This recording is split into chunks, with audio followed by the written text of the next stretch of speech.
سلامونه ملګرو، الله دې وکړي چې ټول به روغ او جوړ یاست او ژوند به مو ښه روان وي. د یو نوي درس سره بیا ستاسو خدمت کې حاضر یم.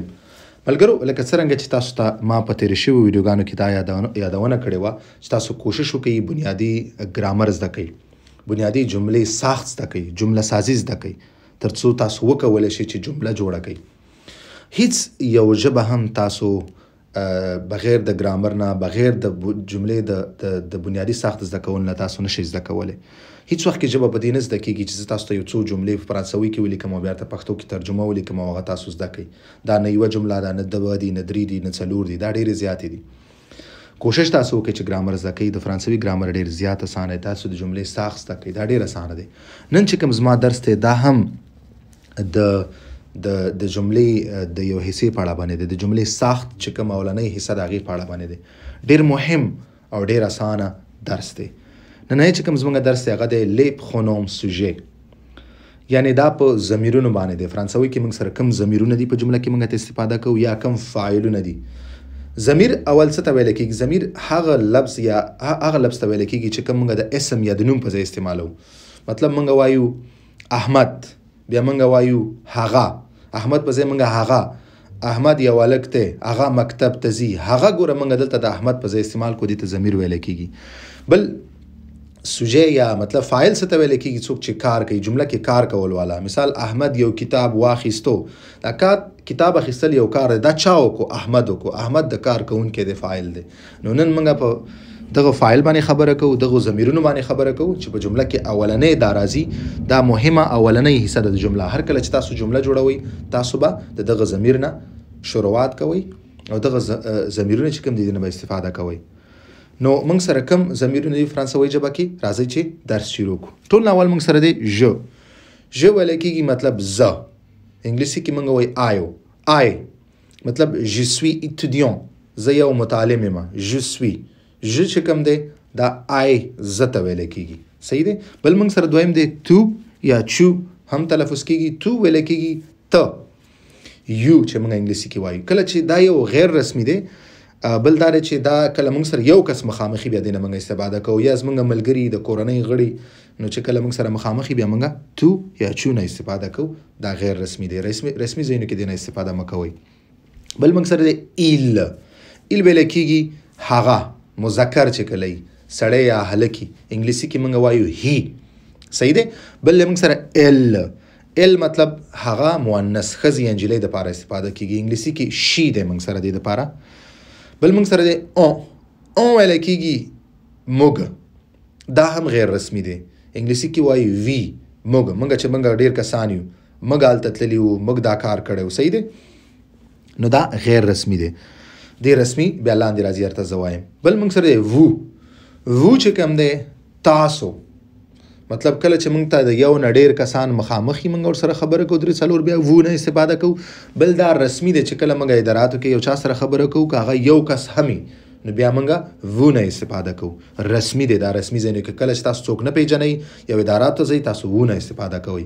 که یو کس سره خبرې کوئ یا د یو نه ډېر کوئ. صحیح ده. بل موږ سره دی نو. نو دا اوس موږ ته ویل کېږي. دا بیا رسمي دی، موږ دپاره استفاده ترې کولی شو. صحیح دی. بل موږ سره دی بیا ایل. دا اولنی ایل په شان دي تلفظ کېږي. دې سره د اس اضافه دلته شوې ده. دا هغوی دپاره استفاده کېږي. مذکري او ډېر کسانی. مثال 4-5 هلکانې، مذکري، سړي. هغې دپاره موږ چې کله وایو چې هغوی کتابونه اخیستي وو، نو کله مذکري بیا موږ ایل نه استفاده کوو. دلته است ورسره صرف اضافه کېږي، نور تلفظ یې د هغه اولني ایل په شانتې دی. بل موږ سره اخرنی چې کوم دی هغه ال دی. ال دا هغه څه تلفظ کېږي. دلته هغوی دپاره استفاده کېږي کله چې موږ سره مؤنث یو نه، دوه نه زیاتې ښځې یا جینکۍ. موږ وایو چې هغه جینکۍ 4-5 جینکۍ، هغو ته اشاره کوو چې هغوی کتابونه واخیستل، نو بیا موږ ال نه استفاده کوو. صحیح ده. دلته دې سره هم اس اضافه شوی دی، نور مغه تلفظ یو شانتې دی.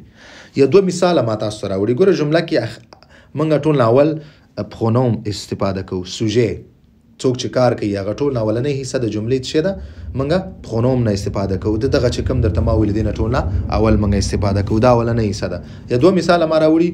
je suis étudiant، زه متعلمه. جو چې کوم دی دلته دا د جملې سوجه دی، دا فاعل دی، صحیح دی، او دا ضمیر هم دی، پروناون هم دی، پرونوم هم دی، پروناون چې ورته موږ انګلیسي کې وایو. نو دا ځکه زما په ځای استعمال شوی دی. بیا موږ سره دویم ما یو مثال راوړی، nous allons au cinéma. nous allons au cinéma، موږ سینما ته ځو. ګور دلته نو موږ راوړی دی، صحیح دی، نو موږ دلته راوړی دی. نو چې کوم دی دا اوس ضمیر هم دی، دا اوس فاعل هم دی، صحیح دی. نو دا چې کوم ما اوس درس کې ویلي دا ضمیر هم دی او دا فاعل هم دی، کارکوونکي هم دی، صحیح دی. زه بیا تاسو ته تکراروم، je، tu یا tu، il، elle، on، vous، nous، elle، elle. یو ځلې بیا زه تکراروم تاسو ته، je، tu یا tu، il، elle، on، vous، nous، il، elle. نو دا هغه ضمیرونه دي او چې کوم موږ تاسو په جمله کې استفاده کوو. تاسو باید دغه زده کوئ او دینه استفاده وکړئ، دې سره جملې جوړې کړئ. تاسو هر یو کس چې دا ویډیو ګورئ، تاسو باید یو جمله د یو ضمیر سره یا فاعل سره تاسو جوړه کړئ. ماته په کمنټ کې ولیکئ چې زه یو ګورم. دغه تاسو ټیسټ شو، تاسو دغه د کور کار شو. دا یو جمله یو مثال تاسو جوړ کړئ او ماته په کمنټ کې ولیکئ. ان شاء الله زه بس تاسو بیا د کمنټ کې چا صحیح لیکلم جواب ورکوم، که چا غلط هم لیکلی زه به ورته صحیح کوم جواب ورکوم. ملګرو که تاسو هر رنګه پوښتنه لرئ، تاسو خپله پوښتنه چې کوم دی هغه دلته په یوټیوب کمنټ سیکشن کې کولی شئ. بل دغه ویډیوګانې ټول ملګرو سره شریک کړئ تر څو ټول ملګري ژبه زده کړي او خپل ژوند دلته په اسانه سره تیر کړي. نو مننه ملګرو، ښه وخت درته غواړم.